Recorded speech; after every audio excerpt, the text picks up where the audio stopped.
മാസപ്പടി കേസിൽ CMRൽ കൂടുതൽ രേഖകൾ ഹാജരാക്കി. Chief finance officer KS Suresh കുമാറാണ് രേഖകൾ ഹാജരാക്കിയത്.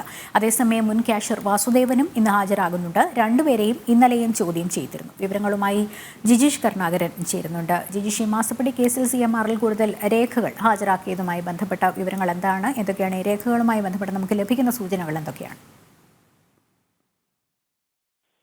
മാസപ്പടി കേസുമായി ബന്ധപ്പെട്ട് അന്വേഷണം ഊർജിതമാക്കിയ എൻഫോഴ്സ്മെന്റ് ഡയറക്ടറേറ്റ് നേരത്തെ തന്നെ ഈ സാമ്പത്തിക ഇടപാടുകളുടെ എക്സലോജിക്കുമായി നടത്തി CMRൽ നടത്തിയിട്ടുള്ള സാമ്പത്തിക ഇടപാടുകൾ തന്നെ ഈ സാമ്പത്തിക ഇടപാടുകളുടെ എക്സലോജിക്കുമായി നടത്തി CMRൽ നടത്തിയിട്ടുള്ള സാമ്പത്തിക ഇടപാടുകൾ പ്രത്യേകിച്ച് 1,72,00,000 രൂപ നൽകിയതിന്റെ വിവരങ്ങൾ, ഒപ്പം തന്നെ CMRലിന്റെ 135 കോടി രൂപയുടെ സാമ്പത്തിക ഇടപാടുകൾ, ആദായ നികുതി വകുപ്പിനെ അടക്കം കണക്കുകൾ കാണിക്കാതെ ഇരുന്ന 135 കോടി രൂപയുടെ ഇടപാടുകളെ സംബന്ധിച്ചുള്ള വിവരങ്ങൾ, ഇതിന്റെ തെളിവുകൾ എന്നിവ ഹാജരാക്കാനായിരുന്നു പ്രധാനമായും ആവശ്യപ്പെട്ടിരുന്നത്.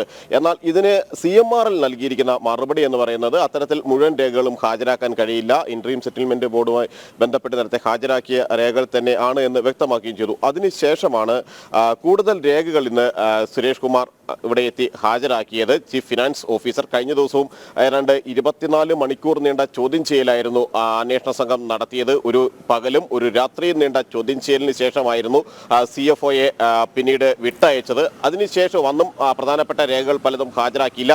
ഈ ഒരു സാഹചര്യത്തിൽ കൂടുതൽ വിശദമായ ചോദ്യം ചെയ്യലിന്റെ ഭാഗമായിട്ടാണ് ഇന്ന് രേഖകൾ ഹാജരാക്കാൻ ആവശ്യപ്പെട്ടത്. എന്നാൽ അന്വേഷണ സംഘം ആവശ്യപ്പെട്ട ഈ രേഖകൾ നൽകാൻ തയ്യാറായില്ല. ഈ ഒരു പശ്ചാത്തലത്തിലാണ് അന്വേഷണ സംഘം മുഴുവൻ രേഖകളും ഹാജരാക്കണമെന്ന കർശനമായ നിർദ്ദേശം നൽകുകയും ചെയ്തിരിക്കുന്നത്. ഇന്നിപ്പോൾ സുരേഷ് കുമാർ ഹാജരായി പ്രധാനപ്പെട്ട രേഖകൾ പലതും നൽകിയതിനു ശേഷം മടങ്ങുകയായിരുന്നു. ഇതോടൊപ്പം തന്നെ അന്വേഷണം കൂടുതൽ ശക്തമാക്കിക്കൊണ്ട് ചെന്നൈ റീജിയൻ തന്നെ അന്വേഷണത്തിന്റെ ചുമതല ഏറ്റെടുക്കുകയായിരുന്നു. ചെന്നൈ റീജിയന്റെ സ്പെഷ്യൽ ഓഫീസർ അന്വേഷണ ചുമതല ഏറ്റെടുത്തു. ഒപ്പം തന്നെ ഈ മൊഴികളെല്ലാം തന്നെ വിശദമായി പരിശോധിച്ചുകൊണ്ട് മുന്നോട്ട് പോവുകയും ചെയ്യുന്ന ഒരു രീതിയിലേക്ക്, അതായത് നേരിട്ട് അന്വേഷണത്തിന്റെ മേൽനോട്ടം ഏറ്റെടുത്തുകൊണ്ട് മുന്നോട്ട് പോവുകയും ചെയ്യുകയാണ്. ഈ കേസുമായി ബന്ധപ്പെട്ട് കൂടുതൽ ആളുകൾ ഹാജരായിക്കൊണ്ടിരിക്കുകയും ചെയ്യുന്നു. ഇപ്പോൾ ഈ അന്വേഷണത്തിന്റെ ഭാഗമായി കൂടുതൽ പേർ ഇപ്പോൾ എൻഫോഴ്സ്മെന്റ് ഡയറക്ടറേറ്റ് ഓഫീസിൽ എത്തിക്കൊണ്ടിരിക്കുന്ന ദൃശ്യങ്ങളും നമുക്ക് കാണാൻ കഴിയും.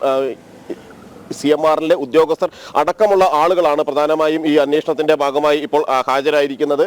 ഒപ്പം തന്നെയാണ് ഈ നേരിട്ട്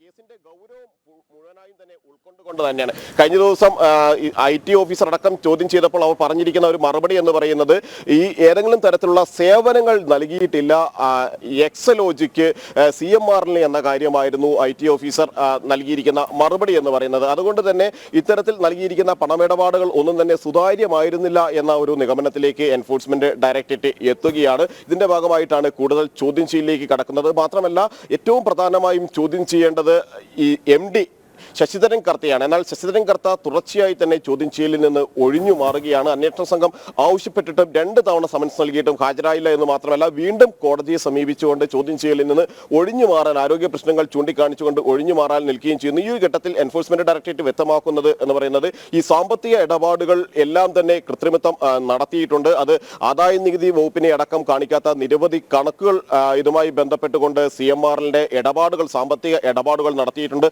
അത്തരത്തിലുള്ള പണവും എക്സലോജിക്കിന് എത്തിയതായിട്ടാണ് സംശയിക്കുന്നത്. ഈ ഒരു സാഹചര്യത്തിൽ അത് സംബന്ധിച്ച് വിശദമായ അന്വേഷണത്തിലേക്ക് കടക്കേണ്ടതുണ്ട് എന്ന് തന്നെയാണ് എൻഫോഴ്സ്മെന്റ് ഡയറക്ടറേറ്റ് വ്യക്തമാക്കുന്നത്. മാത്രമല്ല, മുഖ്യമന്ത്രിയുടെ മകൾ വീണ വിജയനെ ചോദ്യം ചെയ്യലിന് വിളിപ്പിക്കാൻ ഇനി അധികം കാലതാമസം ഉണ്ടാകില്ല എന്നുള്ളതാണ്. കാരണം ജിജീഷ് ഇന്നലെ തന്നെ റിപ്പോർട്ടിൽ സൂചിപ്പിച്ചതുപോലെ വളരെ ചടുലമായ കൃത്യമായ നീക്കങ്ങളാണ് ഇതുമായി ബന്ധപ്പെട്ട് ED നടത്തുന്നത്. 24 മണിക്കൂർ ജീവനക്കാരെ ചോദ്യം ചെയ്തു. മാത്രമല്ല, ശശിധരൻ കർത്ത ആരോഗ്യ പ്രശ്നങ്ങൾ ചൂണ്ടിക്കാട്ടി ചോദ്യം ചെയ്യലിന് പരമാവധി ഒഴിഞ്ഞു മാറാൻ ശ്രമിക്കുന്നു. പക്ഷേ ഈ KS സുരേഷ് കുമാർ, ഒപ്പം തന്നെ ഈ മുൻ ക്യാഷ്യർ വാസുദേവൻ, ഇവരെ രണ്ടുപേരെയും വീണ്ടും ചോദ്യം ചെയ്യലിന് വിളിപ്പിച്ചൊരു സാഹചര്യം എന്താണ്? കാരണം ഈ chief finance officer KS Suresh Kumar ആയിരുന്നു പല നിർണായക തീരുമാനങ്ങൾക്കും ഒപ്പം ഉണ്ടായിരുന്നത് എന്നൊക്കെയാണല്ലോ സൂചനകൾ കിട്ടുന്നത്. അതുമായി ബന്ധപ്പെട്ട് തന്നെയാണോ ഇരുവരെയും വീണ്ടും ഇത്രയും നീണ്ട സമയം ചോദ്യം ചെയ്തതിന് ശേഷം ഇന്ന് വീണ്ടും ചോദ്യം ചെയ്യലിന് വിളിപ്പിച്ചിരിക്കുന്നത്?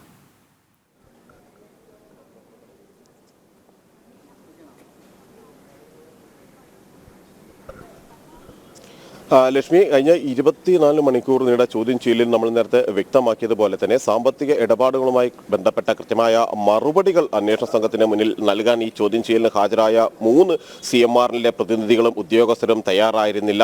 മാത്രമല്ല, ഇഡി ശക്തമായി തന്നെ തുടർ നടപടികൾ കോടതിയിലേക്ക് കൂടി അറിയിക്കുകയും ഈ രേഖകൾ ഹാജരാക്കാത്തതിന്റെ വിവരങ്ങൾ കൈമാറുകയും ചെയ്യുന്ന ഘട്ടത്തിൽ മാത്രമാണ് പ്രധാനമായും ഇന്ന് ഏതാനും രേഖകളുമായി സുരേഷ് കുമാർ ഹാജരായത്. ഇവിടെ ഹാജരായ രേഖകൾ സമർപ്പിക്കുകയും ചെയ്തത്. എന്നാൽ എൻഫോഴ്സ്മെന്റ് ഡയറക്ടറേറ്റ് വ്യക്തമാക്കുന്ന കാര്യങ്ങൾ എന്ന് പറയുന്നത് അവർ ആവശ്യപ്പെട്ട മുഴുവൻ രേഖകളും ഹാജരാക്കാൻ ഇതുവരെ CMRലിന്റെ പ്രതിനിധികൾ തയ്യാറായിരുന്നില്ല. അത് ഈ ഒരു പശ്ചാത്തലത്തിൽ പ്രധാനമായും ഈ ശശിധരൻ കർത്തിയെ ചോദ്യം ചെയ്യേണ്ടത് അനിവാര്യം. കാരണം നേരത്തെ മൊഴി നൽകിയ ആളുകളെല്ലാം പറഞ്ഞിരിക്കുന്ന ഒരു പ്രധാനപ്പെട്ട കാര്യമെന്ന് പറയുന്നത് ഈ ചോദ്യം ചെയ്യലിൽ എല്ലാം തന്നെ MDയുടെ അറിവോടുകൂടിയായിരുന്നു. അല്ലെങ്കിൽ CMRലിന്റെ മാനേജിംഗ് ഡയറക്ടർ ശശിധരൻ കർത്ത അറിഞ്ഞു തന്നെയാണ് സാമ്പത്തിക ഇടപാടുകളെല്ലാം തന്നെ നടത്തിയിട്ടുള്ളത് എന്ന കാര്യമാണ്.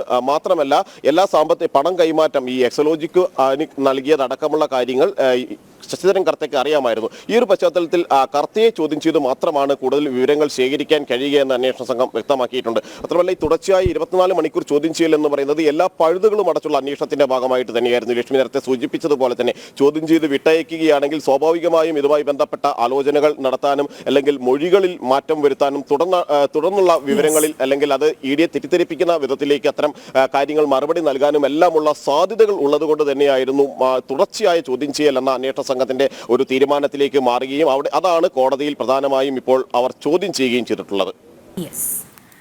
ജിജീഷാണ് വിവരങ്ങൾ നൽകിയത്.